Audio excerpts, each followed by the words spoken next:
Have you ever wondered what the four horsemen of Revelation really represent? Are they literal riders who will one day appear on earth? Or are they symbols of events that have already begun? We're going to look into this today, and if you're new here, please subscribe. For nearly 2,000 years, this mysterious prophecy has fascinated believers, historians, and scholars alike. Movies have portrayed them as terrifying warriors riding across the sky, while countless books have connected them to wars, pandemics, economic collapse, and the end of the world. But what does the Bible actually say? To understand the four horsemen, we must travel back to a lonely island in the Aegean Sea.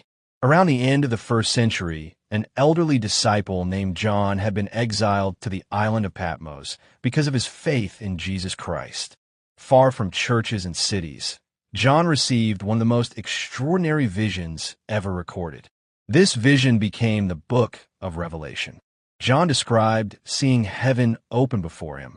He saw God's throne surrounded by brilliant light, countless angels, and heavenly beings continually praising God. In the center of this glorious scene was a mysterious scroll sealed with 7 seals. A mighty angel cried out, "Who is worthy to open the scroll and break its seals?" At first, no one in heaven or on earth was found worthy. John began to weep because the scroll remained closed. Then one of the elders spoke to him. "Do not weep. See, the Lion of the tribe of Judah has conquered." But when John looked, he did not see a roaring lion. Instead, he saw a lamb that appeared to have been slain. This lamb was Jesus Christ. Only Jesus was worthy to open the scroll. As he broke the first 4 seals, 4 mysterious horsemen appeared one after another. The first rider came on a white horse. He carried a bow and was given a crown. Scripture says he rode out, conquering and to conquer. This rider has generated more debate than perhaps any other figure in Revelation. Some Christians believe the white horse symbolizes conquest and military expansion. Others believe it represents deception, a false peace that appears righteous but ultimately leads people away from God. A smaller number of interpreters believe the rider symbolizes Christ's victorious gospel because of the white horse and the crown. Whatever interpretation one accepts, the first horseman marks the beginning of dramatic events that unfold throughout Revelation. Then the second seal was opened. Another horse appeared. This one was fiery red. Its rider was given a great sword and the authority to remove peace from the earth so that people would turn against one another. Violence, conflict. These themes have echoed throughout human history. From ancient kingdoms to modern nations, humanity has repeatedly experienced the devastating consequences of hatred, pride, and the pursuit of power. The red horse reminds us that peace is fragile. When people reject justice, mercy, and truth, conflict often follows. As John watched these terrifying riders emerge, he realized this vision was revealing not only future events, but also timeless spiritual realities about a broken world. And the vision was only beginning. 2 more horsemen were still waiting to appear. As the Lamb opened the 3rd seal, another rider emerged. This time, the horse was black. Its rider carried a pair of scales in his hand. Then John heard a voice saying, "A quart of wheat for a denarius, and 3 quarts of barley for a denarius, but do not harm the oil and the wine." To modern readers, those words may seem confusing, but to the people of John's day, the meaning was immediately clear. The scales represented commerce and trade. The inflated prices described a time when food would become extremely expensive. A full day's wages would barely buy enough grain to feed one person. The black horse is therefore commonly associated with famine, economic hardship, scarcity, and financial instability. Throughout history, wars have often been followed by famine. When fields are destroyed and supply chains collapse, hunger spreads quickly.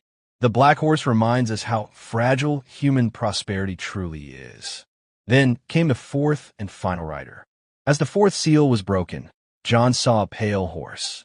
The rider's name was Death, and Hades followed close behind.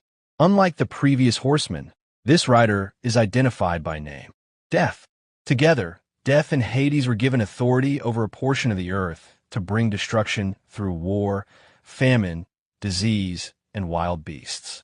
The pale horse represents the devastating consequences of a world broken by sin, where conquest leads, where often follows, where war spreads, famine frequently appears, and where famine takes hold.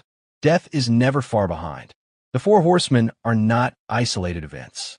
They form a sequence, each one intensifying the effects of the one before it. This is why the imagery in Revelation is so powerful.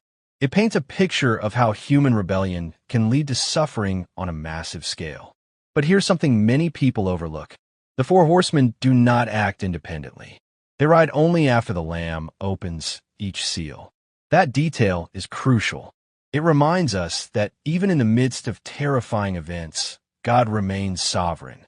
Nothing in Revelation happens outside his knowledge or authority. For nearly 2,000 years, Christians have debated whether the four horsemen describe events that have already happened, events that are still to come, or symbolic patterns that repeat throughout history. Some interpret them as future end-time judgments. Others see them as recurring realities that have marked every generation since John's vision. The book of Revelation itself encourages believers not to become consumed with fear, but to remain faithful.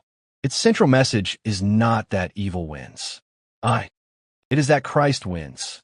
Despite the wars, despite the famine, despite death itself, the final chapters of Revelation reveal a new heaven and a new earth where pain, sorrow, and death will exist no more. The four horsemen are therefore not merely symbols of destruction. They are reminders that this world is temporary. They call us to remain spiritually awake, to place our hope in God rather than in earthly security, and to remember that history is moving toward the fulfillment of God's purposes. Perhaps that is why this prophecy continues to fascinate millions of people today. Not because it predicts terrifying riders alone, but because it reminds us that beyond every storm, every conflict, and every hardship, there is still hope. The four horsemen announce that history is moving toward its conclusion, but Revelation does not end with judgment. It ends with victory, and that is the greatest message of all. If you enjoyed this documentary, don't forget to subscribe to Kingdom Mysteries for more Bible mysteries, biblical history, and prophecy explained. And remember, the greatest mystery isn't when these prophecies will be fulfilled. The greatest question is whether we are ready when that day comes.